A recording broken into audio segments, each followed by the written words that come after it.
الله مع الصابرين ولا تقولوا لمن يقتل في سبيل الله أموات بل أحياء ولكن لا تشكرون. صدق الله مولانا العظيم وصدق رسوله النبي الكريم الأمين. درود پاک بآواز بلند. الصلاة والسلام عليك يا سيدي يا رسول الله. الصلاة والسلام عليك يا سيدي يا حبيب الله.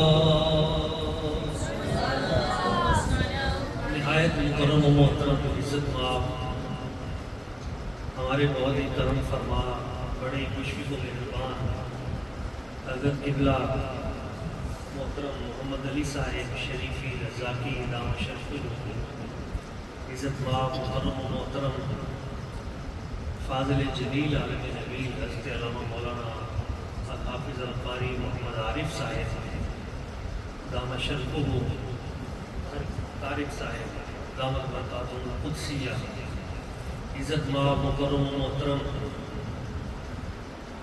بھائی محمد طلحہ صاحب فاضل عظیم فاضل نوجوان، اور حافظ محمد ظفر صاحب، دیگر تمام جتنے بھی احباب یہاں تشریف فرما ہیں، چشمہ عظیمیہ سے سیراب ہونے والے تمام جتنے بھی احباب، طلباء، عاشقان رسول، محبین اہل بیت اطہار، اللہ تعالیٰ سب کو آباد و شاد فرمائے، سب کو برکتوں سے مالا مال فرمائے. طلباء بھی تشریف فرما ہے اور دیگر سامعین بھی موجود ہیں. قرآن مجید فرقان حمید کی ایک دو آیات بینات آپ کے سامنے تلاوت کرنے کا شرف حاصل کیا. اس کی روشنی میں چند باتیں پیش کر کے اپنی گفتگو سمیٹتا ہوں. ایک بار محبت کے ساتھ درود پاک کا نذرانہ پیش کر لیں. صلی اللہ علیہ یا رسول اللہ وسلم علیک یا حبیب اللہ. قبلہ عظیمی صاحب ایک میرا اپنا ہی کلام ہے، وفا کا کوہ گراں ہے میرے امام حسین، وفا کا کوہ گراں ہے میرے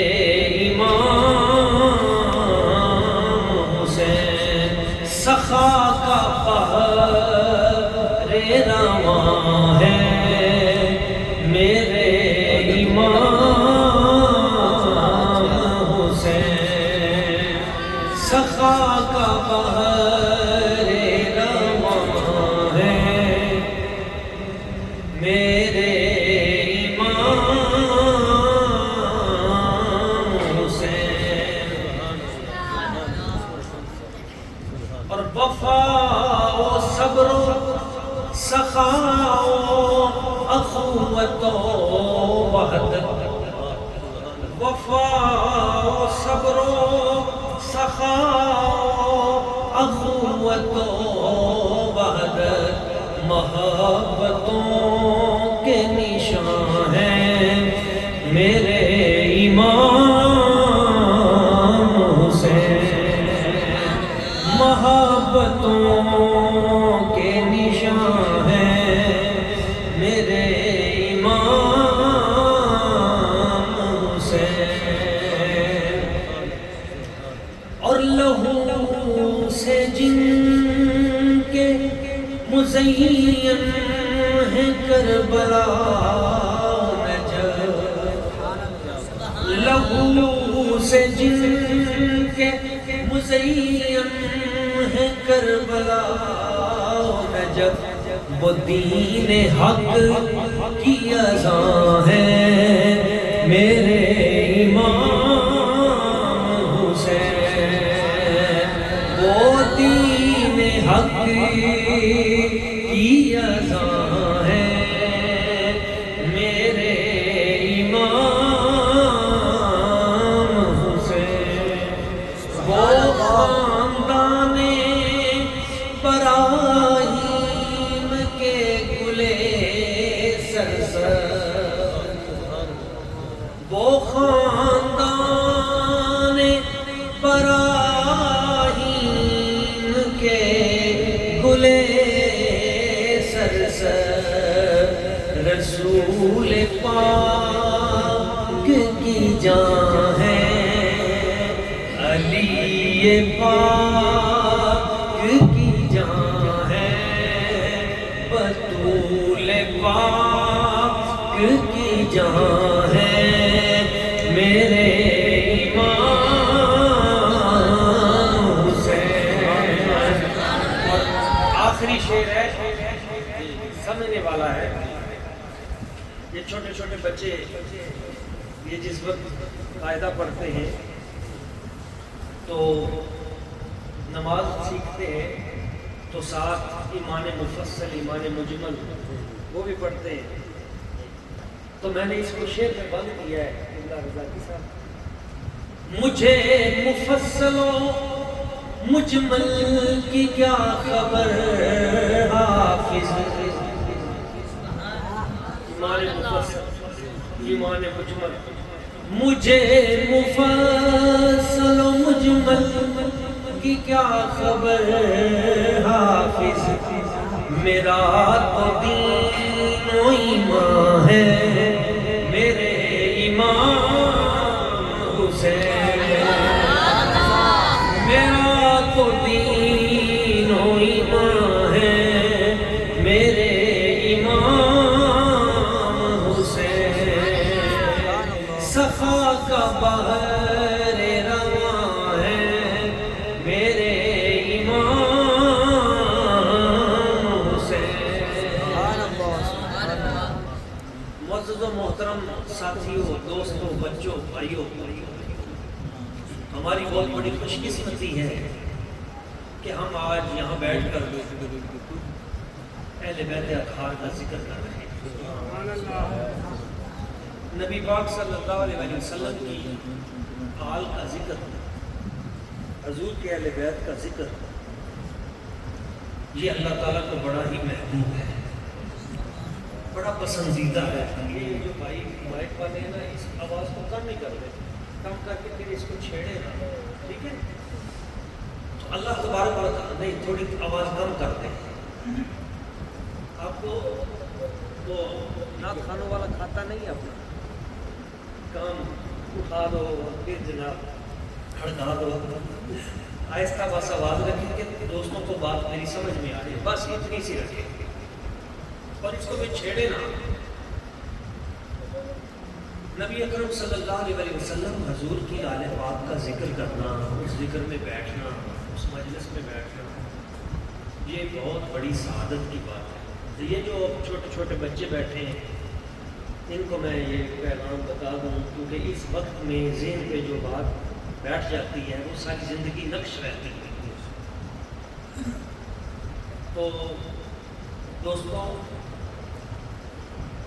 نبی پاک صلی اللہ علیہ وسلم سے جس شے کی بھی نسبت ہو گئی اس کا مقام بڑھ گیا، اور حضور کی ہر نسبت کا حیا کرنا ہم پہ لازم ہے۔ نبی پاک صلی اللہ علیہ وسلم حضور سے جس شے کو بھی نسبت ہو گئی، امت کو نسبت ہوئی تو امت اعلیٰ ہو گئی،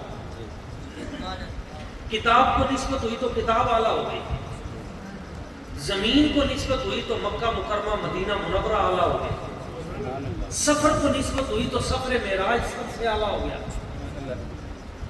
حضور سے جن ازواج کو نسبت ہوئی وہ ازواج مطہرات کائنات میں اعلیٰ ہو گئے، اور جن اصحاب کو نسبت ہوئی وہ اصحاب اعلیٰ ہو گئے، صحابہ کرام۔ تمام نبیوں کے صحابہ میں میرے آقا کریم کے اصحاب افضل ہیں، اور آل کو نسبت ہوئی تو وہ آل افضل والا ہوگی۔ نبی پاک صلی اللہ علیہ وسلم حضور کی ہر نسبت کا احترام کرنا ہم پہ لازمی ہے۔ یہ بات سمجھ میں آ گئی آپ کو؟ جس شے کی بھی نسبت حضور کے ساتھ ہو جائے اس کا مقام بڑھ جاتا ہے۔ آپ خوش قسمت ہے، یہ میں نے ابھی مدرسے کا وزٹ کیا، دل باغ باغ ہو گیا۔ یہ جو بچے مدرسے میں پڑھتے ہیں بڑے خوش قسمت ہیں، اس لیے کہ ان کی نسبت دین کے ساتھ ہو گئی ہے۔ دیکھیں ایک بچہ یہاں سے دکان سودا لینے کے لیے جاتا ہے، دین میں اس کا کوئی مقام ہے، سودا لے کے آ گیا، چلا گیا، بازار گیا، آیا، چلا گیا، بلکہ سب سے بری جگہ جو ہے وہ بازار ہی بتائی گئی، اور سب سے اچھی جگہ مسجد بتائی گئی ہے۔ لیکن ایک بچہ دین پڑھنے کے لیے مدرسے کی طرف جاتا ہے، ایک سودا لینے جاتا ہے، ان دونوں میں فرق ہے۔ جو دین کے لیے جاتا ہے ہر قدم پہ جنت ہے، ہر قدم پہ برکت ہے، ہر قدم پہ ثواب ہے، اور اتنا بڑا اجر اور اتنا بڑا ثواب ہے کہ حضور فرماتے ہیں اللہ کریم کے نورانی فرشتے اس طالب علم کے قدموں کے تلے اپنے نورانی پر بچھا دیتے ہیں۔ بھائی بچہ تو وہ بھی اسی طرح کا ہے جو سودا لینے جا رہا ہے، بچہ تو یہ بھی اسی طرح کا ہے، مگر اس کے قدموں تلے نورانی فرشتے اس کو پروٹوکول دے رہے ہیں، اس کو عزت دے رہے ہیں۔ کیوں؟ اس بچے کی نسبت دین کے ساتھ ہو، اس کی نسبت دین کے ساتھ ہو۔ تو جب دین سے کسی کو نسبت ہو جائے تو وہ چیز اعلیٰ ہو جاتی ہے۔ تو وہ ہستیاں جو خود دین ہیں، جن کا نقش قدم دین ہے، دین پناہ است حسین، دین است حسین، دین پناہ است حسین، ان کا مقام و مرتبہ کتنا بلند و بالا ہوگا۔ اس لیے میرے آقا کریم صلی اللہ علیہ وسلم نے ان کا مقام بیان فرمایا۔ حضور نے فرمایا ان الحسن والحسین سیدا شباب اہل الجنہ، حسن اور حسین جنتی جوانوں کے سردار ہیں۔ دوسرے مقام پہ فرمایا ان الحسین مصباح الہدی و سفینۃ النجاۃ، میرا حسین مصباح الہدی، یہ ہدایت کا چراغ ہے، و سفینۃ النجاۃ، اور نجات کی کشتی ہے۔ تیسرے مقام پہ فرمایا النجوم امان لاہل السماء و اہل بیتی امان لامتی، یہ جو ستارے ہیں یہ آسمانی مخلوق کے لیے امن کا مقام ہے، اور میرے اہل بیت دنیا والوں کے لیے امن کی جگہ ہے۔ اب ایک حدیث آپ کو سناتا ہوں، آپ کا دل کا زنگ اتر جائے گا، شوق اور بڑھ جائے گا۔ اہل بیت سے محبت رکھا کریں، حضور کے صحابہ کرام سے بھی محبت رکھا کریں، علماء سے بھی محبت رکھا کریں، اساتذہ سے بھی محبت رکھا کریں، والدین سے بھی محبت رکھا کریں۔ ایک میں آپ کو تعریف بتا دوں ایک جملے میں کہ سنی ہوتا کون ہے۔ سنی کی تعریف کتابوں میں بڑی لمبی لمبی لکھی ہوئی ہے کہ تفضیل الشیخین، حب الختنین، مسح الخفین، اس طرح لمبی تعریف ہے۔ میں ایک جملے میں آپ کو مغز بتا دیتا ہوں کہ سنی وہ ہوتا ہے جو حضور کی ہر نسبت کا احترام کرے۔ سنی وہ ہوتا ہے جو نبی پاک صلی اللہ علیہ وسلم کی ہر نسبت کا ادب کرے۔ بے ادب بندہ ہمارے اندر نہیں آ سکتا۔ ادب پہلا کرینہ ہے محبت کے کرینوں میں۔ تو اہل بیت کا نام آئے سر جھک جائے، دل جھک جائے، ادب ان کا دل میں رکھے، کیونکہ انہوں نے دین کے لیے قربانیاں بڑی دی۔ میں آپ کو ایک حدیث سناتا ہوں، امام جلال الدین سیوطی رحمۃ اللہ تعالیٰ ہے، آپ نے اس کو بیان کیا ہے، اور اس سے آپ کو پتہ چلے گا کہ ہم جن ہستیوں کا ذکر کر رہے ہیں ان کا مقام کتنا بڑا ہے۔ حضور فرماتے ہیں حبی وحب اہل بیتی، حبی وحب اہل بیتی نافع لسبعۃ مواقع احوالہن عظیم، میری محبت اور میرے اہل بیت کی محبت 7 ایسے مقامات پہ کام آئے گی جو مقام بڑے ہی مشکل ہیں. 7 مشکل ترین مقامات میں میری اور میرے اہل بیت کی محبت کام آئے گی. پہلا مقام کون سا ہے؟ مشکل ترین، جہاں پہ حضور فرماتے ہیں میری اور میرے اہل بیت کی محبت کام آئے گی. تو پہلا مقام پتہ کون سا بتایا؟ حضور نے فرمایا عند الوفات، جب آپ کی موت کا وقت قریب آئے گا تو مرتے وقت میری اور میرے اہل بیت کی محبت کام آئے گی. میرے پیارے بچوں، یہ بات بڑی توجہ سے آپ نوٹ کر لو، کیونکہ اب آگے فتنوں کا دور آ رہا ہے. ہم تو اپنی زندگی گزار چلے، آپ کا جو دور ہے وہ ہم سے ذرا مشکل ہے. فتنے بڑے آ جائیں گے یہ موبائلوں کے ذریعے، صبح و شام آ گئے اور آ جائیں گے. حضور نے فرمایا آسمان سے بارش کے قطروں کی طرح فتنے گریں گے. بندہ صبح مسلمان ہوگا شام کو کافر ہو جائے گا، شام کو مسلمان ہوگا صبح کافر ہو جائے گا. کیوں؟ وہ ایسے کوئی کلپ دیکھے گا رات کو اور اس کے دل میں وسوسہ پیدا ہوگا، ایمان ضائع ہو جائے گا. اس لیے ایک دعا میرے بچوں ضرور کیا کرو، آپ بھی ایک دعا ضرور کیا کرو. کون سی؟ یا اللہ مرتے وقت زبان پہ کلمہ طیبہ جائے گا. یا اللہ میرا خاتمہ ایمان پہ ہو جانا. کسی کے پاس کوٹھیاں ہیں، بنگلے ہیں، بڑی جائیداد ہے، بڑے بڑے بچے اس کے افسر لگے ہیں، لیکن مرتے وقت وہ اس کا خاتمہ ایمان پہ نہیں ہوا تو سب کچھ ضائع ہو گیا، کخ بھی فائدہ نہیں ہوا، سب بیڑا غرق زندگی کا. اور ایک بندے کے پاس کچھ بھی نہیں ہے، کوئی شے نہیں ہے دنیا کی، مگر زبان سے کلمہ طیبہ مرتے ہوئے نکل گیا، ایمان پہ خاتمہ ہو گیا. خدا کی قسم سب سے بڑی دولت لے گیا. اس لیے یہ دعا کیا کرو کہ یا اللہ میرا خاتمہ ایمان پہ ہو. اور یہ بھی آپ کو نصیحت کر دوں جو طلباء ہیں، قرآن کو یاد رکھیں، نگاہ کی ہمیشہ حفاظت کریں، بد نگاہی سے بچیں. اس لیے کہ جب قرآن بھولتا ہے تو بد نگاہی سے بھولتا ہے، حافظہ ختم ہوتا ہے تو بد نگاہی سے جاتا ہے، اور پھر دین جب بندے کے سینے سے نکلتا ہے تو وہ بد نگاہی سے نکلتا ہے. ایک چیز کی حفاظت کرنی اس نگاہ کی، پھر سب سے خیر، سب خیر. تو مرتے وقت دل کے اندر اگر محبت اہل بیت کی ہوگی اور حضور کا عشق ہوگا، حضور فرماتے ہیں عند الوفات، اس وقت ہماری محبت کام آئے گی. ہم چونکہ سلسلہ عالیہ نقشبندیہ کے غلام ہیں، تو سلسلہ نقشبندیہ کے ایک بڑے بزرگ ہمارے گزرے ہیں بر صغیر میں، بڑے بزرگ بابے حضرت مجدد الفسانی شیخ احمد سہندی فاروقی، جن کے مزار اقدس پہ علامہ اقبال ننگے پاؤں جایا کرتے تھے. ابھی میں نے دیکھا ادارے میں علامہ صاحب کے شعر بھی لکھے ہوئے بڑے پیارے پیارے. بڑا حسن انتخاب ہے آپ کا ماشاءاللہ. علامہ صاحب ننگے پاؤں جاتے تھے حضرت مجدد پاک کے مزار پہ اور کہتے ہیں حاضر ہوا میں شیخ مجدد کی لحد پہ، وہ خاک کے ہے زیر فلک مطلع انوار، اس خاک کے ذروں سے ہے شرمندہ ستارے، اس خاک میں پوشیدہ ہے وہ صاحب اسرار، گردن نہ جھکی جس کی جہانگیر کے آگے، اللہ نے بر وقت کیا جس کو خبردار، وہ ہند میں سرمایہ ملت کا نگہبان. وہ حضرت مجدد پاک فرماتے ہیں میرے والد صاحب کا آخری وقت آیا، آخری سانسیں تھیں، میں والد صاحب کے سرانے پہ پہنچا، میں نے دیکھا والد صاحب دنیا سے جا رہے ہیں، روح نکل رہی ہے، تو میں نے قریب پہنچ کر کلمہ طیبہ پڑھنا شروع کر دیا.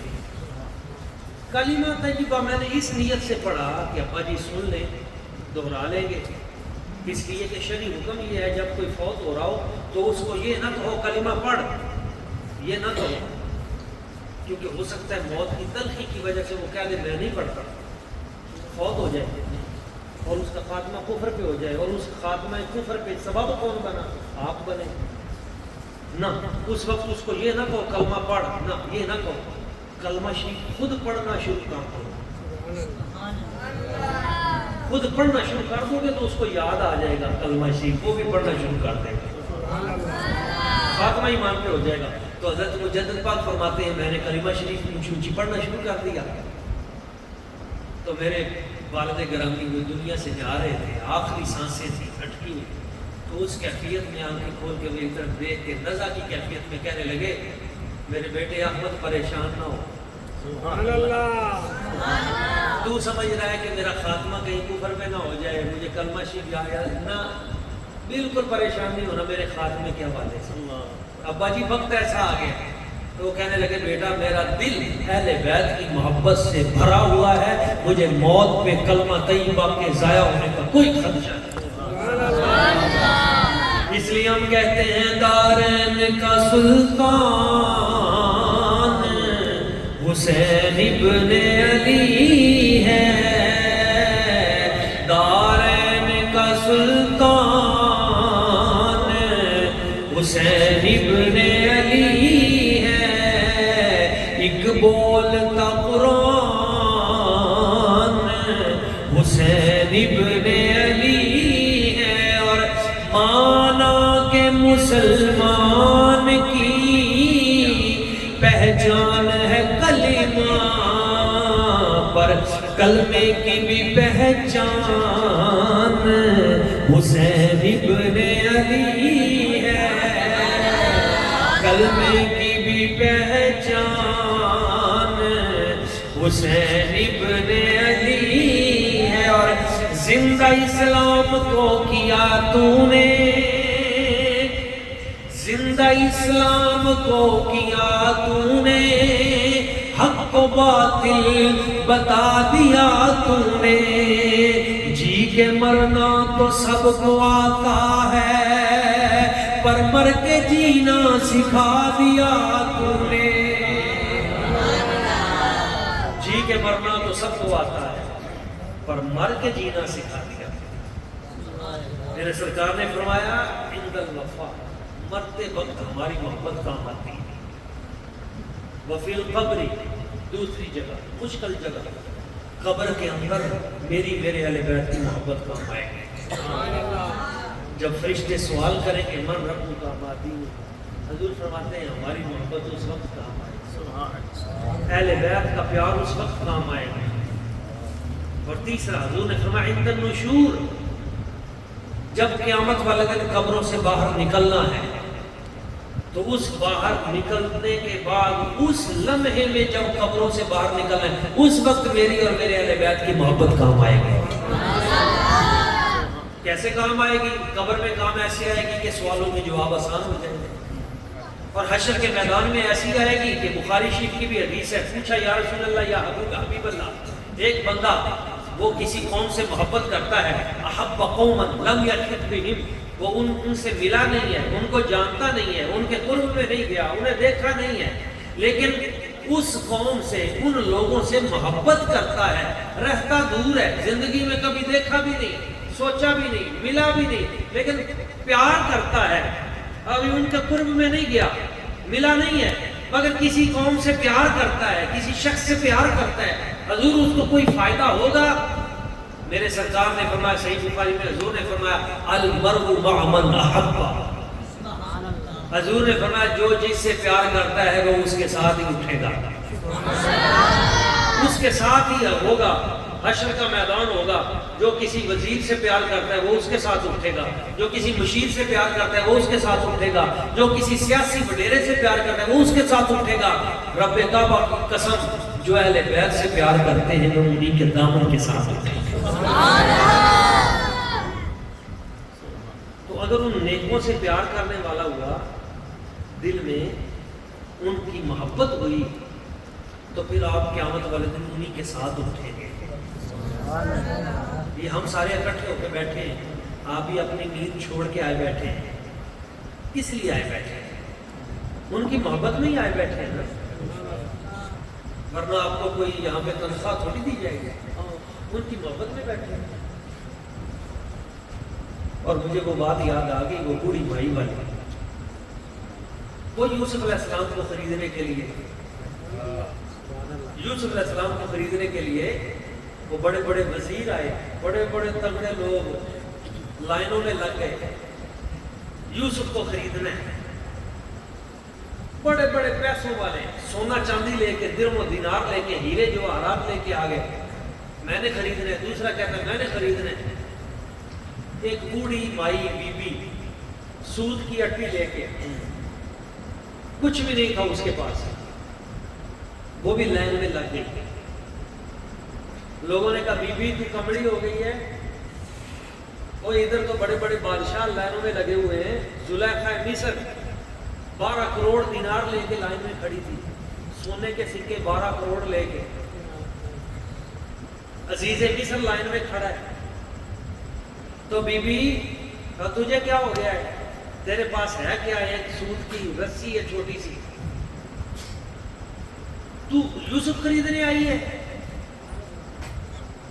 وہ بی بی نے آگے سے جو جواب دیا، بہت پیارا جواب۔ وہ کہنے لگی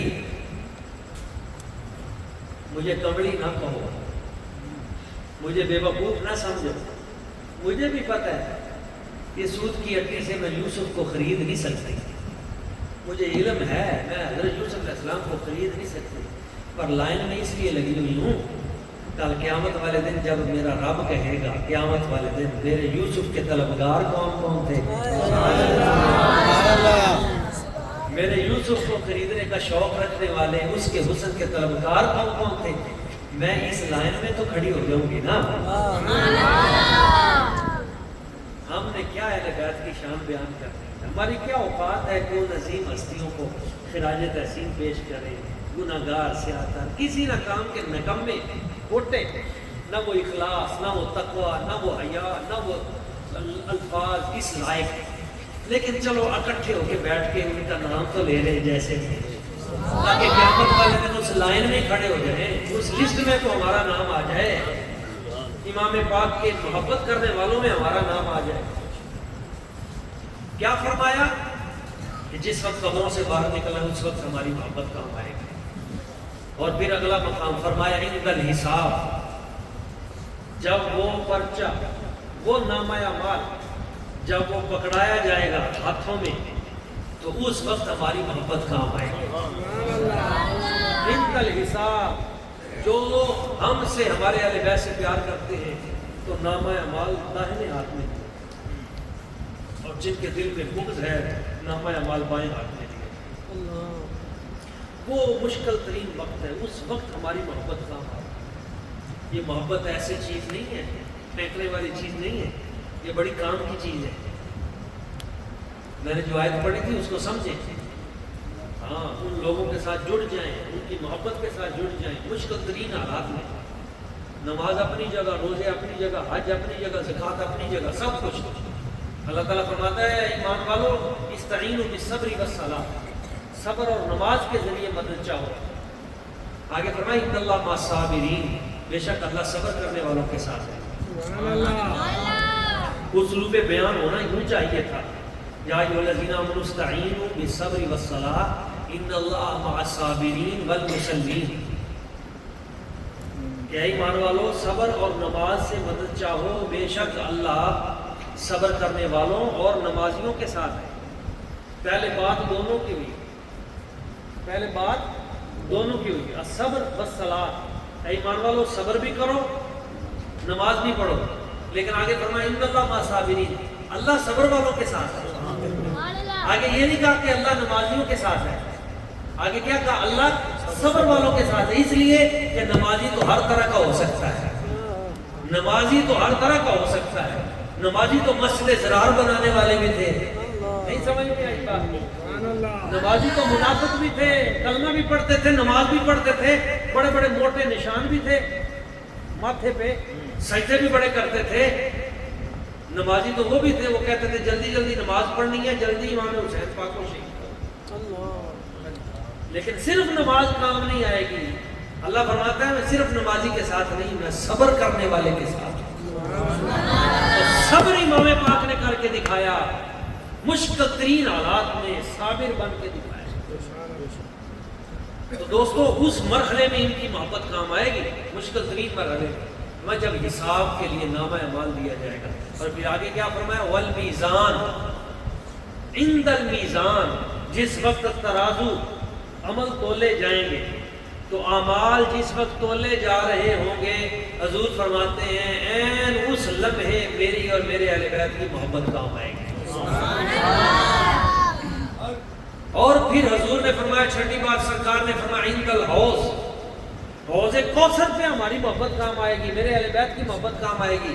سیدی سے امام حسن پاک فرماتے ہیں، مولا حسن پاک فرماتے ہیں، آپ فرماتے ہیں میں نے نبی پاک صلی اللہ علیہ وسلم، میں نے مولا علی پاک سے سنا، مولا علی پاک نے حضور سے سنا. سرکار نے فرمایا قیامت والے دن کچھ لوگ ہوں گے جن کو حوض کوثر پہ لایا جائے گا. حوض کوثر پہ وہ میٹھا پانی، ٹھنڈا پانی، دودھ سے زیادہ سفید، شہد سے زیادہ میٹھا، اور بہت بڑا وہ حوض. لیکن سرکار فرماتے ہیں ایک گروہ لایا جائے گا، وہ گروہ جب لایا جائے گا تو فرشتے آگ کی زنجیریں لے کے مار مار کے ان کو بھگا دیں گے. ان کو اس آب کوثر سے ایک قطرہ بھی پینا نصیب نہیں ہوگا. مار مار کے ان کو جب بھگا دیں گے تو کہا جائے گا کہ یہ کون لوگ ہیں، یہ جو حضور کے حوض کوثر سے ان کو سیراب نہیں کیا گیا، یہ خالی مڑ گئے، یہ کون لوگ ہیں؟ تو فرشتے کہیں گے یا رسول اللہ یا حبیب اللہ، یہ وہ لوگ ہیں جو آپ کے اہل بیت سے بغض رکھتے ہیں، جن کے دلوں میں حضور کے اہل بیت کا بغض تھا. حوض کوثر سے ان کو سیراب نہیں کیا جائے گا، خالی واپس موڑ دیے جائیں گے. تو اس کا مطلب یہ ہوا کہ عند الحوض، اس حوض کوثر پہ بھی جن کو سیراب کیا جائے گا، وہاں پہ جو چیز کام آنے والی ہے وہ اہل بیت کی محبت ہے اور میرے مصطفیٰ کریم حضور کی محبت. اس مقام پہ حضرت پیر نصیر الدین نصیر تڑپے اور بولے حوض کوثر. آپ کہتے ہیں مجھ پہ بھی چشم کرم میں میرے آقا کہنا، مل کے محبت کے ساتھ پڑھ لیں مجھ پہ بھی چشم کرم میں میرے آقا کہنا، حق تو میرا بھی ہے رحمت کا تقاضا، کہ تن تنہا کہنا ساری امت کی شفاعت تن تنہا کہنا.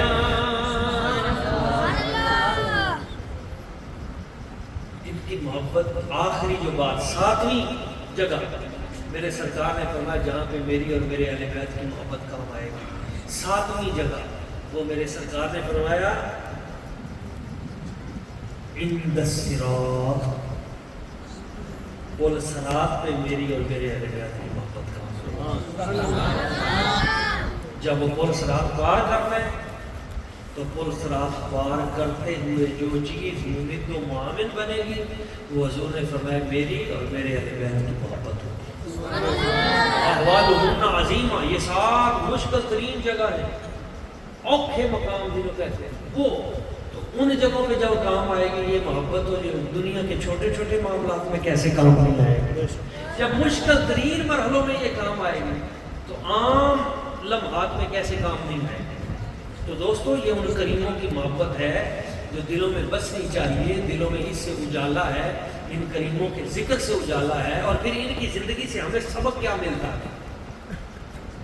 دیکھیں 2 باتیں کر کے میں اپنی گفتگو ختم کرتا ہوں، پھر ہم دعا کرتے ہیں. بڑی توجہ سے یہ 2 باتیں سنیے گا.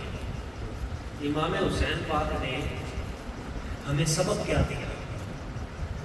25 حج آپ نے پیدل چل کے کیے. کتنے؟ 25. دیکھیں آپ سے بڑا صاحبزادہ دنیا میں کون ہے جو نبی پاک صلی اللہ علیہ وسلم کے نواسے، حضور کے شانوں پہ کھیلنے والے، حضور کے کندھوں پہ کھیلنے والے، آپ سے بڑی کون سی ہستی.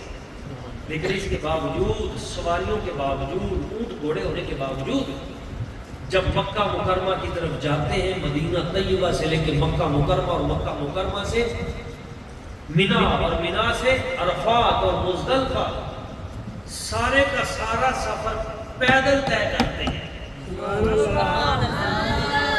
25 حج آپ نے پیدل چل کے کیے سواریاں ہونے کے باوجود. یہ خانہ کعبہ کی محبت ہے، یہ حج کی محبت ہے، یہ دین کی محبت ہے، یہ تڑپ ہے، جد و جہد ہے، محنت ہے. راتوں کو جاگتے ہیں، تہجد نہیں چھوڑتے. قرآن سے اتنا پیار ہے کہ سر کٹ کے نیزے پہ ہے، تلاوت پھر بھی جاری ہے. یہ جو قرآن پڑھنے والے بچے ہیں، امام حسین پاک کے تصور کو دل میں رکھا کرو. کبھی استاد اگر کسی مقام پہ سختی کر دے، آپ پہ وہ سختی تو نہیں ہوئی جو امام حسین نے برداشت کی، مگر قرآن کو چھوڑا انہوں نے نہیں. سر کٹ گیا، نیزے پہ چڑھ گیا، اور قرآن کی تلاوت جاری ہے. سر نیزے پہ حضرت نے سنایا یوں کلام اللہ. سر نیزے پہ حضرت نے سنایا یوں کلام اللہ. پیمبر بھی ہوئے حیران، تلاوت ہو تو ایسی ہو. پیمبر بھی ہوئے حیران، تلاوت ہو تو ایسی ہو.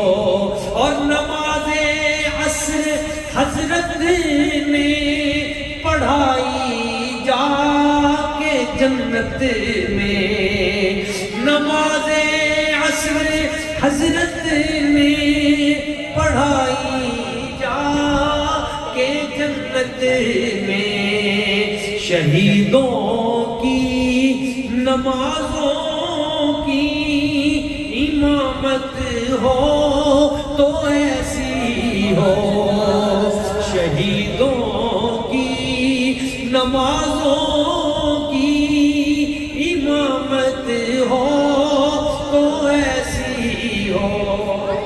سبحان اللہ، سبحان اللہ. نعرہ تکبیر، اللہ اکبر. نعرہ رسالت، نعرہ تحقیق، نعرہ حیدر. سبحان اللہ. یہ ذوق والے بندے بیٹھے ہیں آپ کی مسجد میں، ماشاءاللہ تو روحانیت ہے، کرنٹ آ رہا ہے. محبت سے کیا ذرا سبحان اللہ. سر نیزے پہ حضرت نے سنایا یوں کلام اللہ. سر نیزے پہ حضرت نے سنایا یوں کلام اللہ. پیمبر بھی ہوئے حیران، تلاوت ہو تو ایسی ہو. نماز عصر حضرت نے پڑھائی جا کے جنت میں. نماز عصر حضرت نے پڑھائی جا کے جنت میں. شہیدوں کی نمازوں کی امامت ہو تو ایسی ہو. میں آخری بات عرض کرتا ہوں، بڑی سمجھنے والی ہے. یہ ابھی جو میں نے کہا کہ سر نیزے پہ حضرت نے سنایا یوں کلام. ابھی میں راستے میں آتے ہوئے بھی یہ حدیث پاک پڑھ رہا تھا، یہ روایت پڑھ رہا تھا، اور اس پہ میں اس کے حوالے اکٹھے کر رہا تھا. کوئی 30 کے لگ بھگ حوالے میں نے اکٹھے کیے. حضرت امام علی مقام سیدنا امام حسین پاک سر نیزے پہ اور قرآن پڑھ رہا. سبحان اللہ. ایک بات آپ کو سنانا چاہتا ہوں، شاید کہ سمجھ آ جائے، شاید کہ اتر جائے تیرے دل میں میری بات. امام پاک کے سر انور کو جب دمشق لے جایا تو رستے میں ایک جگہ پہ ایک مسجد میں وہ قافلہ ٹھہرا، اور انہوں نے کہا کہ جی ادھر سائڈ پہ دیوار کے ساتھ امام کا سر انور نیزے کی اسی طرح تھا، تو وہ لگا کے نماز پڑھ لیں. تو جب وہاں پہ اس مسجد کے قاری صاحب نے جب جماعت کروائی تو سورہ الکہف پڑھی. امام جلال الدین سیوطی اس کو بیان کرتے ہیں, بڑے بڑے ائمہ اس واقعے کو بیان کرتے ہیں. وہاں پہ جب جماعت کروائی اس نے تو اس قاری نے سورہ الکہف کی یہ آیت پڑھی, ام حسبت ان اصحاب الکہف والرقیم کانوا من آیاتنا عجبا. سبحان اللہ سبحان اللہ. وہ اصحاب کہف کا واقعہ وہ قاری نے پڑھا کہ بے شک اصحاب کہف اور ان کا کتا اور ان کا بار من آیاتنا عجبا. اللہ تعالیٰ کہتے ہیں یہ ہماری بڑی عجیب نشانی ہے. دیکھیں کتنا کمال ہے, 309 سال سوئے رہے, پھر اللہ تعالیٰ نے اٹھا دیا. یہ بڑا عجیب واقعہ ہے. جب اس قاری نے یہ آیت پڑھی نا کہ اصحاب کہف اور ان کے کتے کا واقعہ یہ بڑا عجیب واقعہ ہے, تو عین اس لمحے امام پاک کی زبان سے نکلا, عین اس لمحے جو نیزے پہ موجود تھا سر انور زبان سے نکلا. امام پاک نے فرمایا بل قتلی وحملی اعجب من قصۃ اصحاب الکہف. ہمارے قاری صاحب اصحاب کہف کا قصہ تو بیان کرتے ہو, بل قتلی لیکن میرا قتل جو ہوا ہے وحملی اور مجھے جو نیزے پہ اٹھائے پھر رہے ہو, اعجب من قصۃ اصحاب الکہف, یہ تو اصحاب کہف سے بھی بڑا واقعہ ہے. اصحاب کہف کا واقعہ تمہیں یاد ہے اور میرا واقعہ بھول گئے ہو. مجھے میرے سر کو اٹھائے پھرتے ہو, میرے سر کو گلیوں میں گھماتے پھرتے ہو. اصحاب کہف کا واقعہ یاد کر رہے ہو, نماز میں پڑھ رہے ہو آیتیں, اور میرے سر انور کو اٹھا کے پھرتے ہو. تو امام حسین کے واقعے میں اور اصحاب کہف کے واقعے میں مماثلت کیا ہے یہ آپ کو بتانا چاہتا ہوں. آپس میں مشابہت اور مماثلت کیا ہے. آپ نے یہ کیوں کہا امام حسین پاک نے کہ اصحاب کہف کا واقعہ تو تم یاد کرتے ہو, مجھے کیوں بلا دیا, میرا واقعہ تو اس سے بھی عجیب ہے. یہ کیوں آپ نے کہا تھا؟ ہاں یہ سمجھیے, یہ کروڑ باتوں کی ایک بات ہے, اور شاید یہ اس محفل کی برکت ہے. سبحان اللہ. کہ میں نے یہ پہلے بیان نہیں کیا, ادھر ہی بیان کر رہا ہوں. کیا ہوا یہاں, کیا ہوا تھا؟ اصحاب کہف کا واقعہ کیا تھا کہ ایک بادشاہ تھا, ظالم بادشاہ تھا, اور جو شخص بھی اللہ کی توحید کی بات کرتا تھا وہ بادشاہ اس کو قتل کروا دیتا تھا. تو اس بستی کے کچھ نوجوان تھے جو اس بادشاہ کی وجہ سے لٹکتی ہوئی لاشوں کو دیکھ کر انہوں نے کہا کہ ہم اپنا ایمان بچائیں, اور اپنا ایمان بچانے کے لیے وہ نوجوان بستی سے نکلے, غار میں چھپ گئے اور اپنا ایمان بچا لیا. اللہ تعالیٰ نے ان نوجوانوں کو 309 سال تک اس غار میں نیند طاری کر دی, پھر زندہ کیا, پھر ان کی وجہ سے پورے ملک کا ایمان زندہ کیا. سمجھ میں آئی بات؟ امام حسین پاک کے ساتھ اس کا تعلق کیا ہے اب سمجھیے. ایک ہوتا ہے ما بہل اشتراک اور ایک ہوتا ہے ما بہل امتیاز. یہ لفظ تھوڑے مشکل ہے. ایک ہوتا ہے جو وصف سب میں مشترک ہو, ایک ہے جو سب میں مشترک بھی ہے لیکن اس میں کوئی خصوصیت بھی ہے. میں آسان کر لوں, ایک سکول میں بہت سارے ماسٹر ہوتے ہیں, ٹیچر, وہ سارے پڑھاتے ہیں, یہ ہے ما بہل اشتراک, ان میں مشترک چیز. اور ایک ہوتا ہے ان میں ہیڈ ماسٹر, یہ ہے ما بہل امتیاز کہ وہ ٹیچر بھی ہے ساتھ ہیڈ بھی ہے. ایک ہوتا ہے پورے پنڈ کے لوگ, اور ایک ہوتا ہے ان میں نمبردار, وہ شہری بھی ہوتا ہے نمبردار بھی ہوتا ہے. ایک ہوتا ہے سٹیزن پورے شہر کے, اور ایک ان میں ایم پی ایم این اے بھی ہوتا ہے, وہ اس کی امتیازی حیثیت ہوتی ہے. صحیح ہے نا جی. تو امام حسین پاک نے وہاں پہ جو بیان فرمایا اشارہ وہ یہ تھا کہ تم اصحاب کہف ان کا قصہ تو بیان کرتے ہو اور میرا قصہ تو اس سے بھی بڑا اور عجیب ہے, اس کو کیوں بھول گئے؟ مطلب کیا تھا کہ مجھ میں اور اصحاب کہف میں کچھ باتیں مشترک ہیں، کچھ باتیں، کچھ بس مشترک ہیں، ہم میں ایک جیسے ہیں، اور کچھ میری امتیازی خصوصیات بھی ہیں۔ مابہ الاشتراک یہ ہے کہ ان کا مقابلہ بھی وقت کے ظالم بادشاہ کے ساتھ تھا، میرا مقابلہ بھی وقت کے ظالم بادشاہ کے ساتھ ہے۔ وہ بھی دین کا دشمن تھا، یزید پلید یہ بھی دین کا دشمن ہے۔ ان نوجوانوں کو بھی گھر سے باہر نکلنا پڑا، مجھے بھی گھر سے باہر نکلنا پڑا، ان کو بھی سب کچھ چھوڑنا پڑا، مجھے بھی سب کچھ چھوڑنا پڑا۔ یہ ہے ہم میں اشتراک، ان میں اور ہم میں یہ بات مشترک ہے، مگر مابہ الامتیاز یہ ہے، میری امتیازی خصوصیت یہ ہے جس کو تم بھول گئے ہو، کیا کہ وہ اپنا ایمان بچانے کے لیے غار میں جا کے چھپ گئے، پر میں محمد عربی کا نواسہ کسی غار میں چھپا نہیں، کربلا کی دھرتی پہ جا کے یزیدی لشکر کے ساتھ ٹکرا گیا، اور ٹکرا کے میں نے بتایا وہ پہلے دور کے ولی تھے جو اپنا ایمان سلامت بچا کے غار میں چھپ گئے، میں نے صرف اپنا ایمان نہیں بچایا، قیامت تک ہر امتی کا حضور۔ یہ امتیازی حیثیت ہے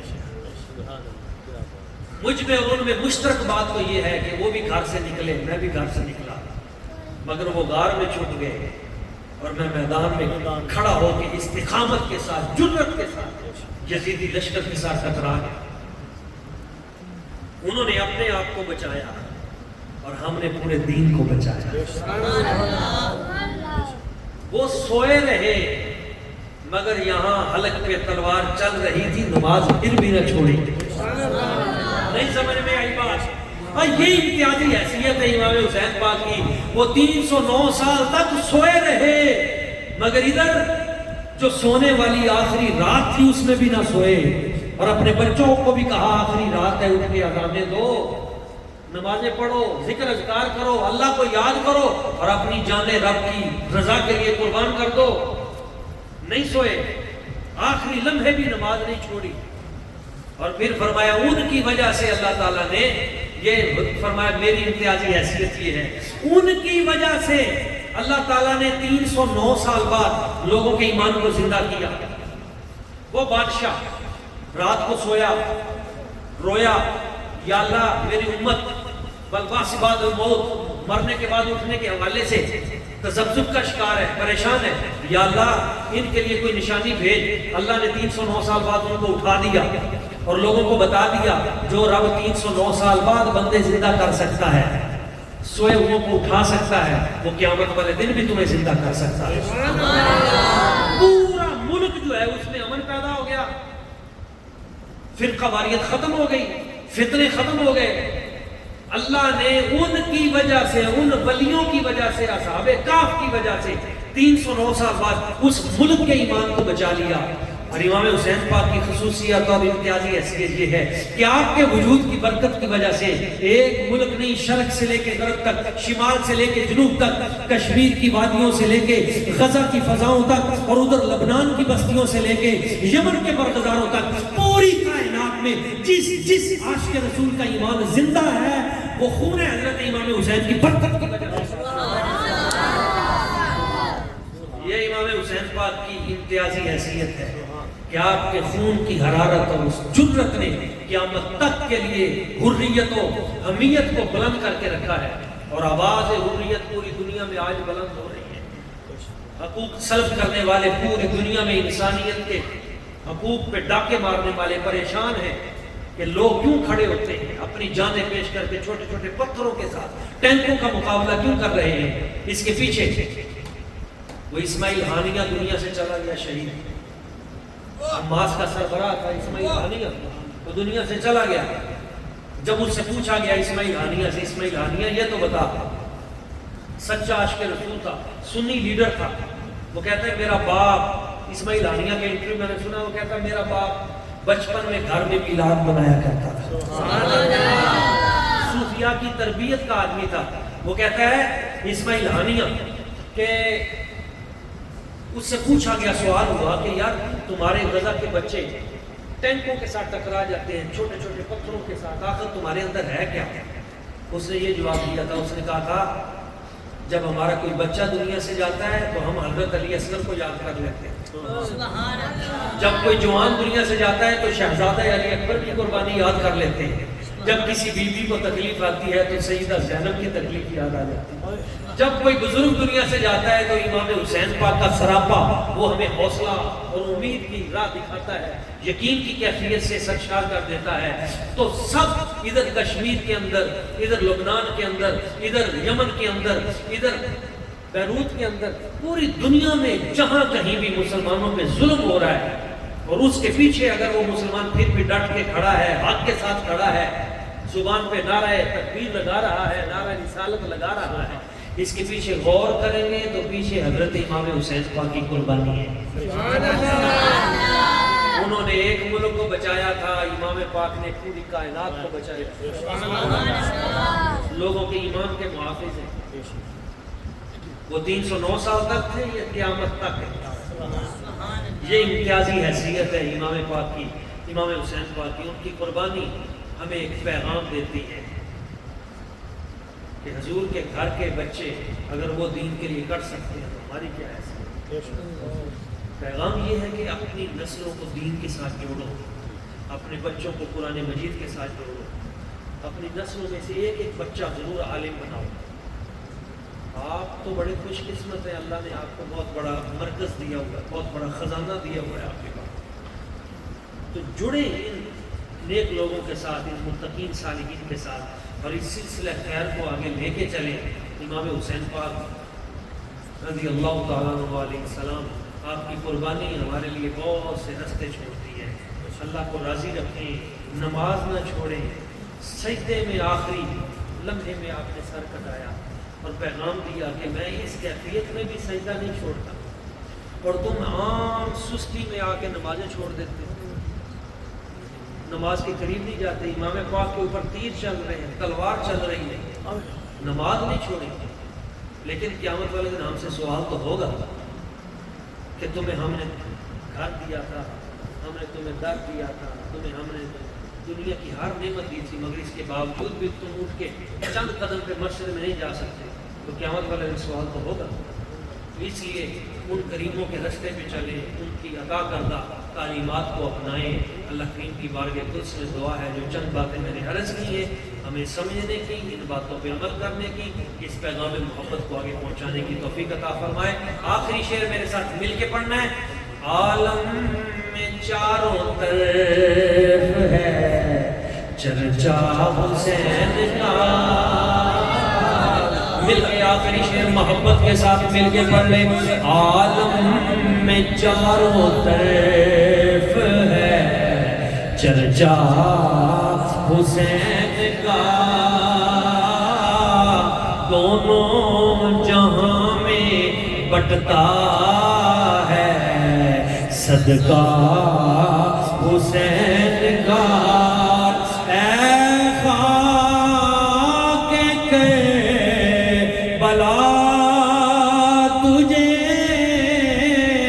لاکھوں سلام ہو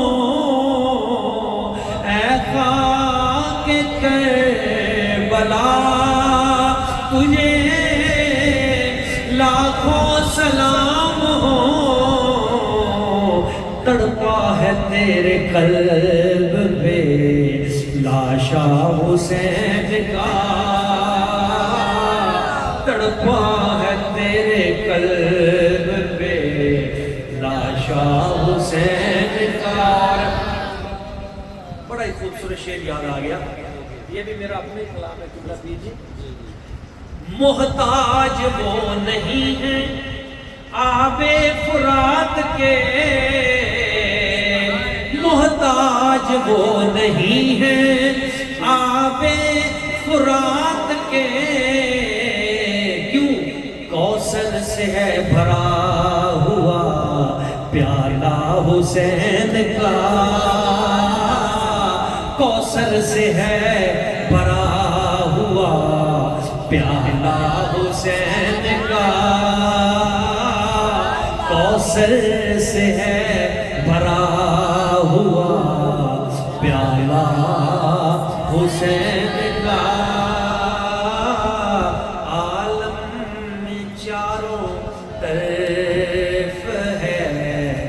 چرچا حسین کا. اللہ کریم کی بارگاہ سے اس میں دعا ہے. جو چند چیزیں میں نے بیان کی ہمیں سمجھنے کی، اس کے عمل کی توفیق عطا فرمائے. آمین. کھڑے ہو کے درود.